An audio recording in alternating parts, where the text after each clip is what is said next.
At Yanmar America, we believe in a sustainable future. In Adairsville, Georgia, we've taken a significant step by installing 914 solar panels on the roof of our headquarters.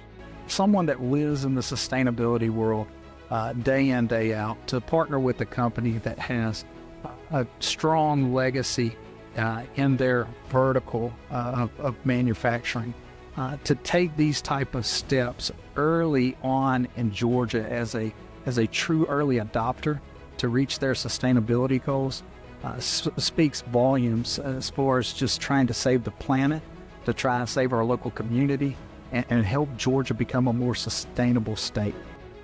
Each of these 535-watt panels is a part of a global initiative across the Yanmar Group companies to adopt renewable energy solutions.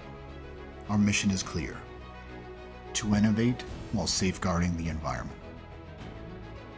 Yanmar Green Challenges is our aspiration to be good stewards of the environment, to do our part towards the global effort to reduce carbon footprint, reduce the negative effects of climate change. In that, we have to invest, and we realize that. And so solar investment is our first step towards reducing our carbon footprint. The size of the project at Yanmar America is equivalent to powering around 80 to 90 homes annually over the next 30 years. Our commitment to the community, to our employees, is that we're going to be good stewards of the environment, that we're going to be leaders in the effort to go to zero carbon footprint. A sustainable future. Yanmar.